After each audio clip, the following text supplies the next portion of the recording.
A'udzubillahi minasyaitonir rajim. Bismillahirrahmanirrahim. Amma ba'du. Assalamualaikum warahmatullahi wabarakatuh. Alhamdulillahirabbil alamin. Wassalatu wassalamu ala sayyidina Muhammadin wa ala alihi wa sahbihi ajma'in. Wala haula wala quwata illa billahil aliyul azim. Puja syukur kita kepada Allah Subhanahu wa taala yang telah banyak melimpahkan rahmat kurnianya kepada kita, yang memberikan taufik hidayah beserta inayahnya sehingga pada sore hari yang berbahagia ini kita diberikan Allah nikmat yang sangat besar bagi kita, yaitu nikmat iman, nikmat Islam, nikmat kesehatan, panjang umur. Nikmat yang diberikan Allah kepada kita adalah waktu yang seluas-luasnya sehingga kita dapat bersama-sama berkumpul rumah Sahibul Bait pada sore hari yang berbahagia. Kemudian salawat beriringan salam kita sampaikan kepada Nabi kita Habibullah Muhammad Rasulullah sallallahu alaihi wasallam. Allahumma shalli wa sallim alaihi. Dengan datangnya beliau membawa ajaran dan syariat kepada kita sampai pada sore hari ini. Sebagian daripada ajaran-ajaran beliau dari Allah Subhanahu wa taala insyaallah dapat kita laksanakan. Dan kita berharap kepada beliau kiranya beliau bermurah hati dan berkenan memberikan syafaat nanti kepada kita di yaumil mahsyar kelak. Amin ya Allah ya Arhamar Rahimin. Yang kami hormati Ibu Sahibul Bait di rumah yang berbahagia dan yang bertuah ini, dan yang kami hormati ibu-ibu saudara-saudariku sekalian seluruh jemaah majelis taklim yang dimuliakan Allah Subhanahu wa taala. Ibu-ibu saudara-saudariku sekalian yang kami hormati dan kami muliakan. Hadis Rasulullah sallallahu alaihi wasallam ada menjelaskan kepada kita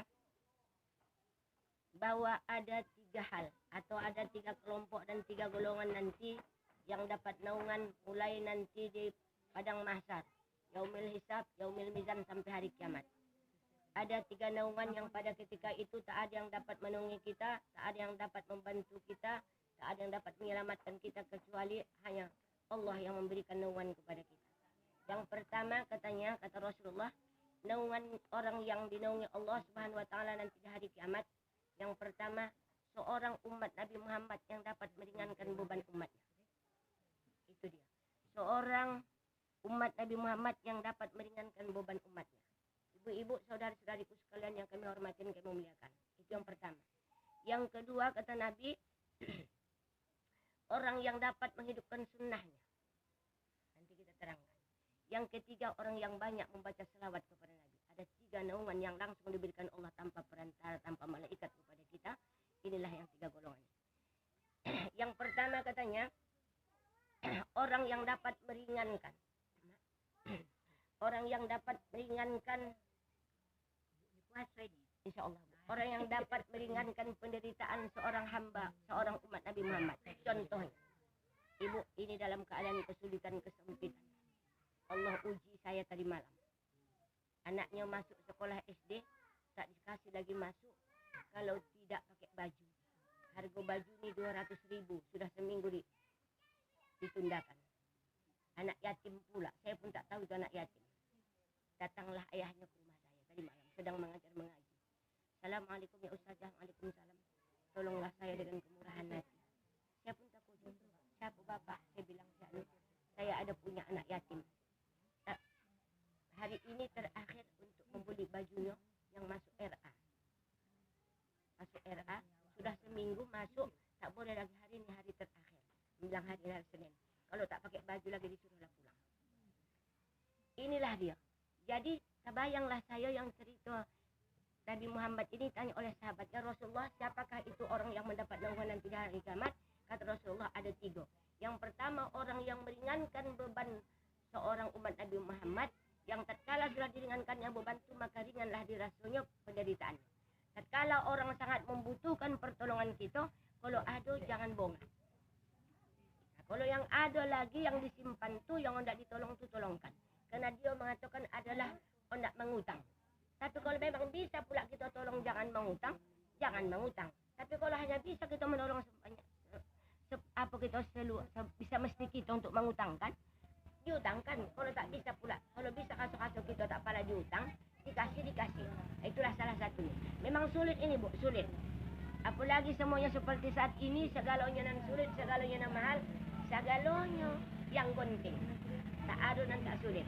Jadi Allah mencoba kita, menguji kita dengan ujian ini diberikan Allah kepada kita, bahwa salah satu orang yang mendapat naungan di akhirat nanti di hari kiamat itu, ibu-ibu saudara-saudariku sekalian, adalah orang yang dapat meringankan beban seorang hambanya, yang mudah-mudahan hambanya itu ringan dengan pertolongan kita. Nah, ibu-ibu saudara-saudariku sekalian yang kami hormati dan kami muliakan, jadi artinya begini, orang yang dapat menolong orang yang dalam kesempitan, orang yang dapat menolong orang dalam kesusahan, dapat kita tolong, itulah dia salah satu yang mendapat naungan nanti di hari kiamat. Kenapa? Karena Allah itu pengasih, penyayang, Rahman dan Rahim. Apa saja yang kita minta Allah kabulkan. Makanya orang dalam kesusahan, kita saja dalam kesusahan, kesempitan, kesulitan, mengadu kita kepada Allah. Allahumma la sahla illa ma ja'altahu sahla wa anta taj'alul hazna idza syi'ta sahla ya Allah. Ya Allah, kesusahan yang kurasakan saat ini berilah aku kelapangan. Tak ada yang dapat memberikan kelapangan kecuali Engkau ya Allah. Engkau yang bisa memudahkan yang mudah, Engkau yang bisa memudahkan yang payah. Nah, itulah Allah. Makanya Allah suka kepada orang yang dapat membantu orang lain. Itulah dia kesimpulannya. Makanya hari ini kita belajar tentang ini. Kenapa ini saya sampaikan? Karena ini saat-saat sulitnya. Walaupun kita sangat sulit, tapi kalau ada lagi yang lebih sulit daripada kita, minta tolong kepada kita, berikanlah pertolongan itu. Walaupun secara utang.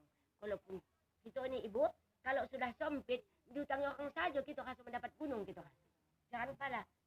Jangan pala pohe. Mengutang saja pun saat ini kok dikasih orang udah bos sangat jawab.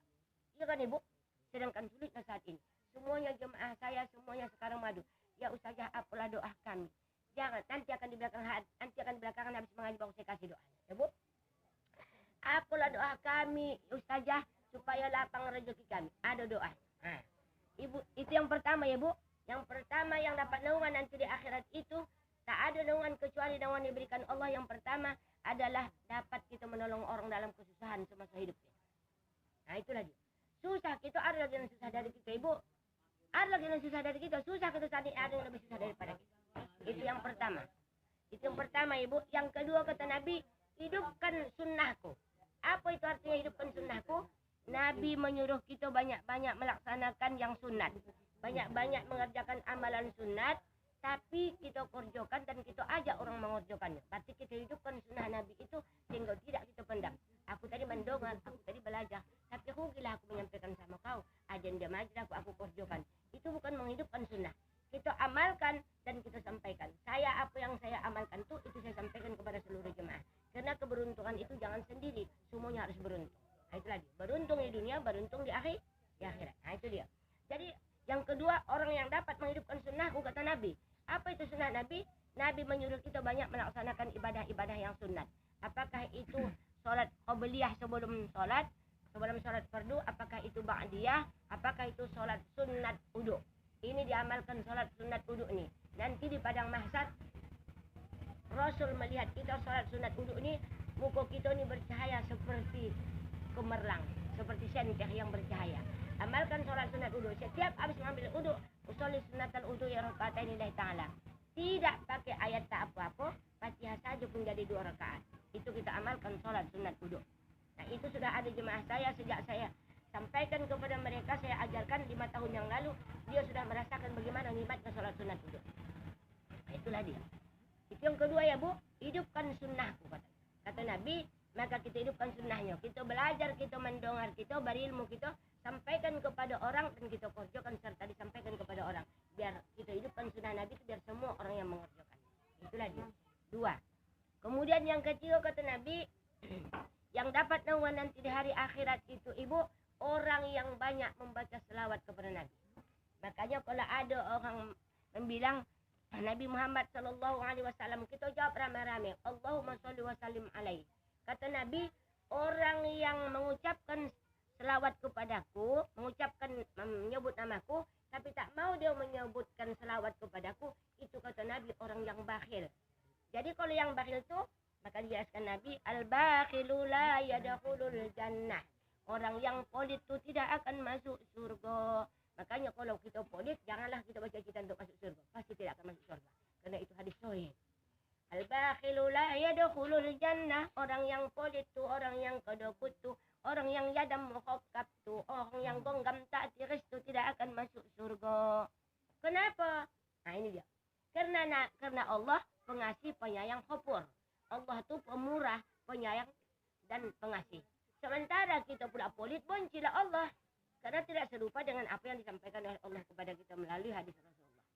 Yang ketiga, orang yang banyak berselawat kepada aku, kata Rasul, itulah nanti yang dapat naungan di akhirat. Bagaimana rupanya selawat nih, kata Nabi? Ya Rasulullah, bagaimana cara kami berselawat kepadamu? Kata sahabat, kata Rasulullah, mudah saja. Jangan panjang-panjang. Allahumma salli ala Sayyidina Muhammad wa ala ali Sayyidina Muhammad. Allahumma salli ala Sayyidina Muhammad wa ala ali Sayyidina Muhammad. Kata Rasulullah, siapa orang yang berselawat satu kali saja mengucapkannya itu, Allahumma salli ala Sayyidina Muhammad wa ala ali Sayyidina Muhammad, kata Nabi, penebus dia dari api neraka. Nah, itulah dia. Siapa orang yang mengucapkan selawat itu, satu kali saja mengucapkannya, menebus dirinya dari api neraka dan membersihkan dirinya daripada dosa. Itu yang pertama hadis Rasulullah. Kemudian ditanya sahabat lagi, yang lain tak ada Rasulullah, kata sahabat. Datang kata Rasulullah, ada. Hadis yang kedua, siapa orang yang membaca selawat kepadaku satu kali saja, maka Allah akan memberikan selawat kepada dia langsung 10 kali. Satu kali dia berselawat kepada Nabi, maka Allah berselawat kepada awak 10 kali. Kemudian Allah menghapuskan dosa kita 10, dan Allah akan mengangkat derajat kita menjadi derajat orang yang beriman dan beramal soleh 10. Luar biasa. Satu kali saja berselawat. Satu kali saja kita ibu-ibu berselawat, maka Allah berselawat kepada kita 10 kali.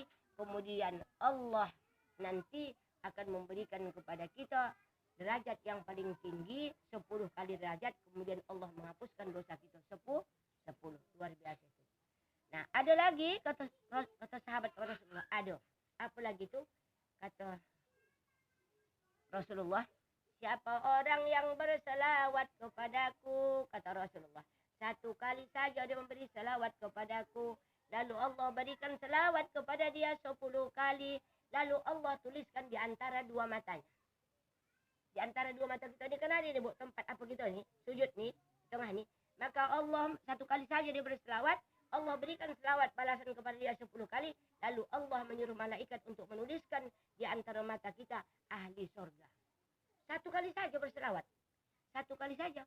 Makanya dalam satu hadis ada saya baca, perbanyaklah selawat kepada Nabi. Perbanyaklah selawat kepada Nabi kalau ingin hendak mendapat syafaat di hari kiamat.